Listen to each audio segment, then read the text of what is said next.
Biasanya pada pertemuan awal kita kan menyampaikan EPS.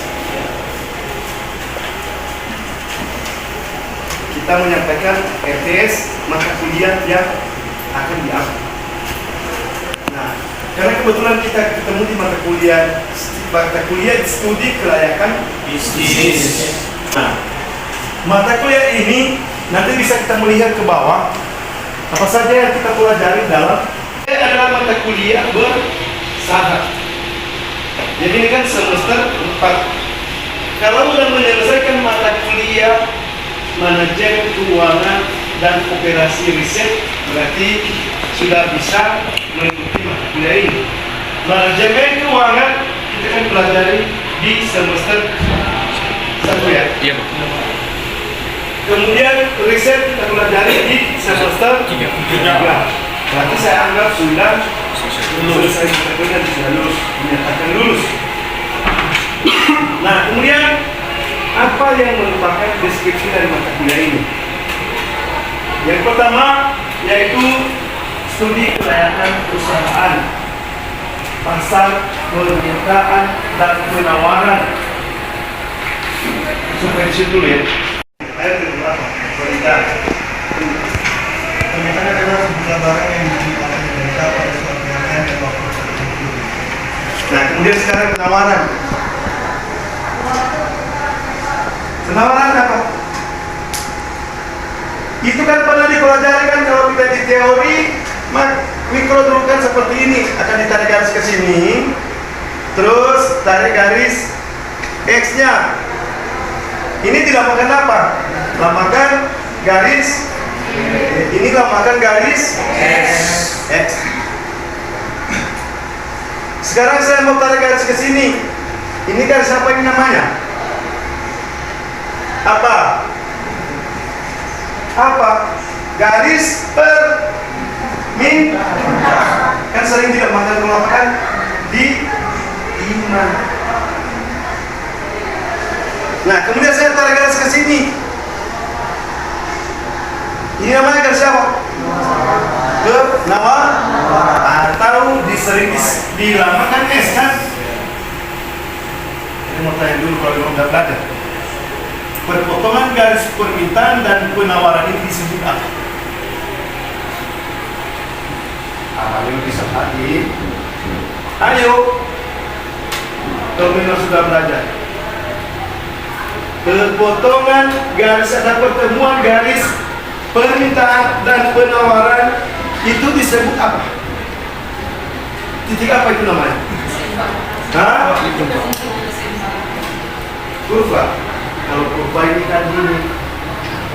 Itu kurva kan? Tadi apa? Titik keseimbangan pasar. Kalau bahasa Inggrisnya apa deh?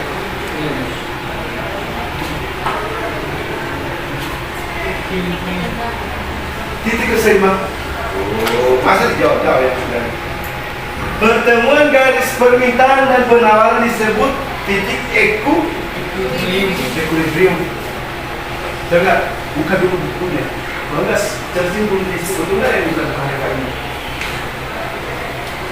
Ini sering dilambangkan dengan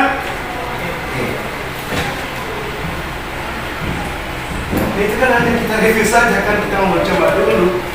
Bisnis adalah yaitu usaha. Ada dua loh pengertian usaha. Usaha ke hal yang tidak baik, usaha ke hal yang baik. Kan bebas kan yang menggunakan bisnis atau usaha. Oke, saya mengatakan benar, tapi arahkan kemana dia bisnis itu? Barang itu. Apa?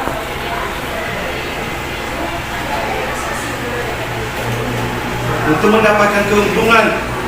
Nah, kalau di sini nanti kita lebih cenderung ke bisnis investasi. Kalau yang disampaikan oleh kita bisnis ke perusahaan. Nah, yang mencakup ini nanti ada 3.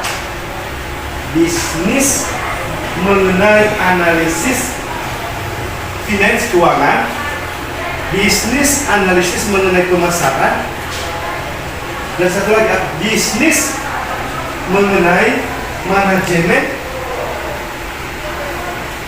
Nah, manajemen produksi operasional. Itu. Jadi kalau kita sudah tahu itu berarti oh ini nanti rupanya yang dipelajari di sini. Jadi kita harus mengetahui dulu. Nah, yang kedua dalam studi kelayakan bisnis itu kita harus mempelajari mengenai studi pasar formal dan informal. Pemasaran kan sudah dipelajari kan? Sudah Pak. Saya mau tanya dulu apa pasar formal dan informal? Nah, sekarang apa pendidikan formal? Pasar formal. Yang dilakukan oleh tenaga profesional dan digaji tetap serta mendapatkan. Contohnya? Berarti kalau dokter kan langsung kan? Yang saya pesankan melalui abang yang lagi formal. Kemudian apa karena kita di sini studi kelayakan bisnis membuat laporan keuangan, pastikan udah mempelajari akuntansi kan? Pasti bisa. Jangan asal sudah saya udah belajar akuntansi 1 dengan mendapatkan nilai A, padahal dibuat sama dia saja apa yang disebut dengan alur daripada kas. Bagaimana membuat alur kas? Nggak tahu, kalau itu nggak tahu, yakin saya karena saya tidak begitu fokus waktu belajar. Oh, tidak boleh seperti itu. Nah, kemudian studi kelayakan bisnis seperti eksternalitas secara mendalam. Nah, mengenai dampak lingkungan, analisis aspek hukum, sistematika pengelolaan lingkungan, semuanya kan sudah mencakup situ. Kuncinya studi kelayakan bisnis, bagaimana kita melakukan analisis terhadap suatu kegiatan dinyatakan layak untuk dikerjakan. Nah, itu. Nah, kemudian apa yang merupakan capaian kita di mata kuliah ini? Dan ekonomi. Mahasiswa mampu melakukan perhitungan dan menginterpretasikan, lebih cenderung kita ke investasi. Ya kan?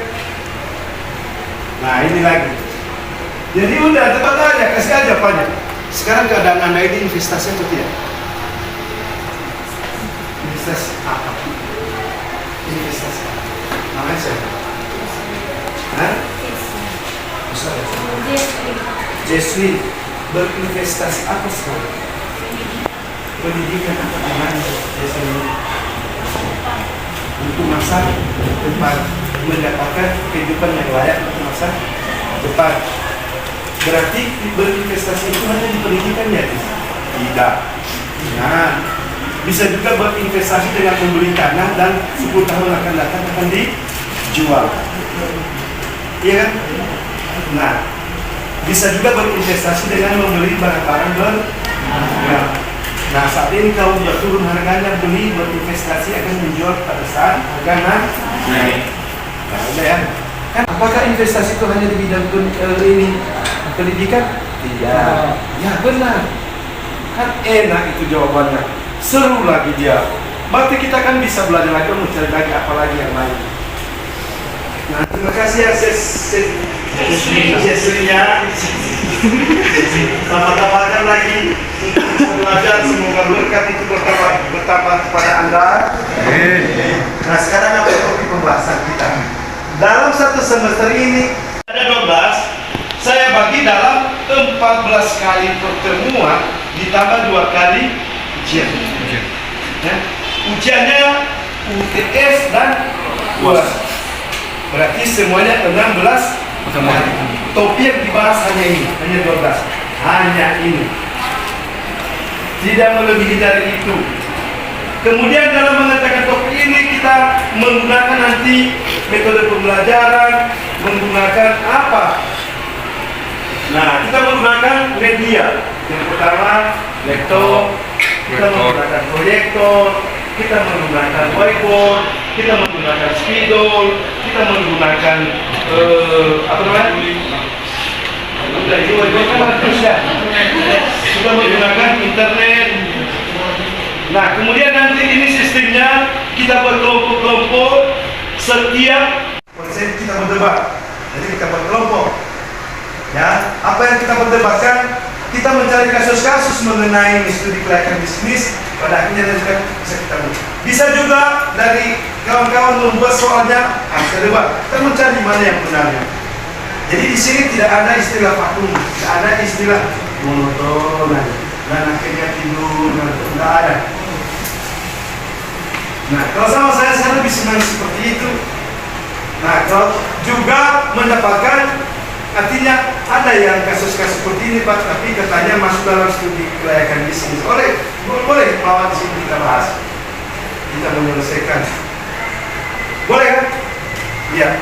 Nah, kemudian apa metodenya? Nah, biasalah kita tetap muka, kita melakukan ceramah, kita melakukan presentasi. Kalau ada tugas nanti kita melakukan presentasi tugas, kemudian diskusi, kemudian kita melakukan debat. Kan sudah masuk ke Fakultas Ekonomi, Universitas Nias, Fakultas Ekonomi, S1 Manajemen. Nah itu, jadi di situ dikatakan Center of Excellence, berarti pusat daripada keunggulan. Itu sangat sulit dan berat. Jadi kita jangan hanya menyatakan unggul saja. Nah inilah awalnya kita mau unggul itu. Apa kuncinya Pak? Kita harus belajar keras, update terus ilmunya itu, pergunakan teknologi canggih. Kalau tidak itu, kalau hanya dosen aja yang pintar, kalau dilihat unggul itu tidak hanya satu pihak, tidak hanya dosennya pintar-pintar, belum tentu. Wah, ini mahasiswanya nggak bisa. Nah, mahasiswanya yang pintar-pintar, dosennya ya agak-agak lolos sedikit. Ini harus sama-sama kita bergandengan tangan. Termasuk juga sarana-prasarana yang kita gunakan. Ya harus untuk. Nah, lingkungannya harus sehat, bukan mesti harus berlantai. Kan itu lingkungannya sehat. Di mana terdapat lingkungan yang sehat, di situ terdapat tubuh yang sehat, maka akan dapat pemikiran yang nah di situ. Jadi kemudian tentu ini membuat kita diskusi, debat segala macam, tapi kita buat penilaian. Yang pertama adalah kehadiran dan partisipasi, kita buat 10%. Di sini mahasiswa sering terjebak. Karena ini tingkat kehadirannya 10%, maka dianggapnya itu kan poin yang paling rendah. Ngapain harus datang? Ya kan? Kehadiran juga kan hanya 10. Yang diukur besar-besar adalah UTS dan UAS. Jangan salah. Sekali dua kali aja tidak masuk pada pertemuan. Ya ini kan hanya tebak saja. Kali-kali saja dosen itu mengambil di situ ujiannya. Pada pas saat pertemuan itu Anda tidak masuk, rugi kan? Hanya yang gara-gara kita minimkan yang 10 mempengaruhi yang 40%, mempengaruhi dari 30%. Rugi, turun.